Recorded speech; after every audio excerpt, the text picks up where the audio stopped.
Hai, sahabat YT Artikel 2. Apa kabar kalian semua? Semoga kalian semua dalam keadaan sehat. Amin. Sebelum melanjutkan ke ceritanya, jangan lupa tinggalkan like, komen, dan subscribe. Karena dengan like dan komentar kalian, yang semakin membuat admin semangat mengupload lanjutan ceritanya.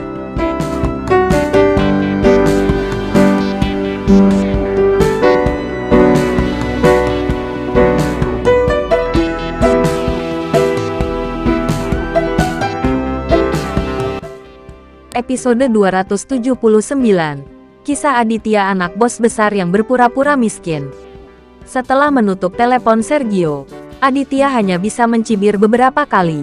Mengingat terakhir kali dia berada di pinggiran Toraja, Aditya mematahkan kaki Mulyadi dan Sergio karena marah. Menghitung hari, sepertinya kurang dari 2 bulan dari sekarang. Dikatakan bahwa butuh 100 hari untuk melukai otot dan tulang.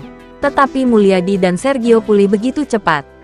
Keluar dalam waktu sesingkat itu mudah. Dengan keluarga kaya, perawatan medis yang baik dan kemampuan pemulihan yang kuat. Aditya memikirkan hal ini, seringai melintas di sudut mulutnya. Jika Sergio mencobanya lagi, Aditya tidak keberatan membiarkan anak ini tinggal di tempat tidur selama beberapa bulan lagi. Sekitar pukul 7 malam, Aditya keluar dari rumah dan masuk ke mobilnya. Malam ini pasti ada perjamuan malam. Aditya mengetahuinya dengan sangat baik. Jadi dia tidak ingin sendirian dalam bahaya. Jadi dia menelepon Rizal. Biarkan Rizal pergi bersamanya. Dalam kesan Aditya, tidak peduli seberapa tangguh lawannya. Selama Rizal hadir, dia akan baik-baik saja. Segera, Rizal mengemudi ke sana. Datang ke sini sendirian menunjukkan kepercayaan diri Rizal. Tuan muda, saya mendengar bahwa ayah Tuan telah datang ke kota Manado. Rizal bertanya tentang hal itu begitu dia melihat Aditya. Kepala keluarga Edward di Toraja datang ke kota Manado. Dan kejadian ini dengan cepat menjadi sensasi. Dan Rizal juga mendengarnya. Tapi Rizal tidak muncul. Dia selalu menyimpan dendam terhadap Edward. Ya, Aditya mengangguk tanpa berkata apa-apa. Rizal tidak pernah mengajukan terlalu banyak pertanyaan. Jadi dia berkata saat ini, Tuan, bukankah Sergio memintamu untuk bertemu jam 8? Ayo pergi sekarang.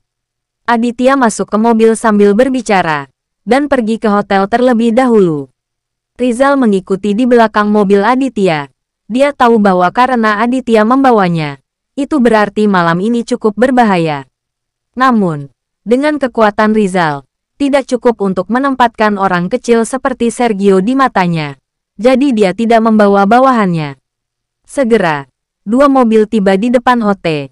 1 di depan dan 1 di belakang. Begitu Aditya keluar dari mobil, dia melihat 2 sosok yang dikenalnya. Seorang pria dan wanita muda. Pria itu berpakaian bagus dan tampan. Dan dia tampak seperti putra muda dan kaya. Di samping Sergio, ada seorang gadis berusia awal 20-an berdiri. Dia sangat suka bermain.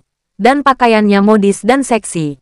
Dia adalah saudari Sergio sendiri, Naiki. Kakak Aditya, kamu di sini. Kami sudah menunggumu. Melihat Aditya datang, Sergio menyambutnya dengan hangat dan menyapa Aditya masing-masing. Aditya cukup terkejut melihat Naiki juga datang. Naiki ini cukup tidak tahu malu. Aditya menamparnya beberapa kali terakhir ketemu. Apakah dia tidak memiliki ingatan yang panjang? Mengapa kamu datang ke kota Manado? Apakah untuk membuat masalah lagi? Aditya sedikit marah di dalam hatinya. Tetapi hanya memandang mereka dengan acuh tak acuh. Dan tidak mengatakan apa-apa lagi. Sergio dan Naiki berada di Toraja. Mereka adalah orang-orang yang sangat bergengsi. Bagaimana mereka biasanya menerima sambutan yang begitu dingin? Mereka yang menyambut Aditya dengan sangat hangat, tetapi Aditya bahkan tidak menganggap mereka. Mereka merasa wajah panas mereka menempel di puntung dingin mereka, dan mereka sangat kesal. Sial, gila Aditya ini. Tunggu sebentar, saat kamu menangis. Sergio mengutuk Aditya secara diam-diam di dalam hatinya, tetapi dia masih memiliki senyuman di wajahnya. Kakak Aditya, mengapa kamu membawa pengawal saat kamu makan malam denganku? Apakah kamu tidak mempercayaiku? Sergio mencibir dan memandang Rizal di belakang Aditya. Di mana Benny? Aditya tidak repot-repot membicarakan hal ini dengan Sergio, dan bertanya dengan suara dingin. Di dalam. Ayo masuk. Broter Aditya. Mari masuk. Sergio menyapa Aditya dengan hangat, tetapi memandang Rizal dengan dingin. Sergio sangat muak dengan kedatangan Rizal. Poin kuncinya adalah kekuatan Rizal terlalu menakutkan, dan Rizal mengikutinya. Bagaimana bisa membersihkan Aditya? Rizal juga memperhatikan bahwa dia adalah orang yang tidak disukai.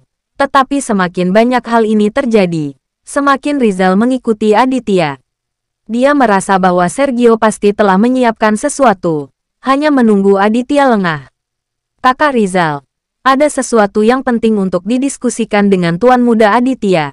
Kenapa kamu tidak masuk? Naiki berdiri di depan Rizal dan berkata dengan senyum tipis. Apakah saya bisa masuk atau tidak? Apakah kamu memiliki keputusan akhir? Rizal mencibir, menatap Naiki dan berkata. Hati Naiki bergetar karena melihatnya. Tatapan dingin dan membunuh di mata Rizal benar-benar menakutkan.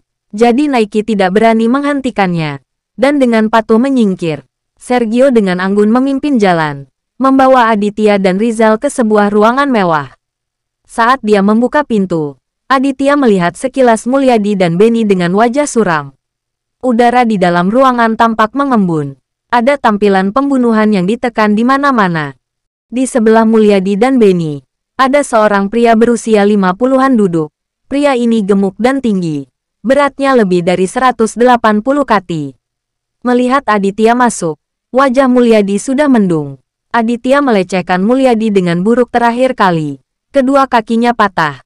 Mulyadi terbaring di ranjang rumah sakit selama beberapa hari. Dan sekarang dia tidak berani berjalan dengan keras.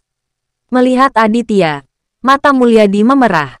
Tuan Aditya, Anda di sini. Mulyadi berdiri, dan berkata kepada Aditya dengan senyum setengah hati.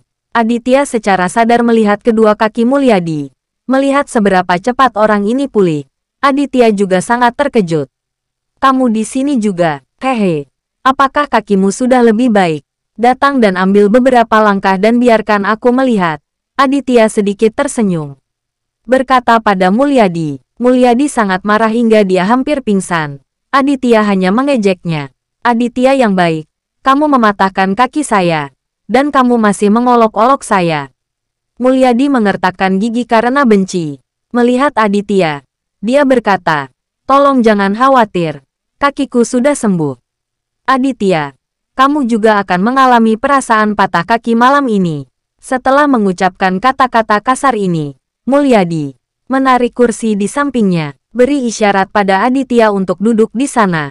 Aditya tidak duduk. Dia tidak mau untuk makan malam dan minum, tetapi untuk melihat apa yang sedang dilakukan Sergio dan Benny. Mulyadi ada di sini, yang di luar dugaan Aditya. Tampaknya Sergio dan Mulyadi benar-benar berteman.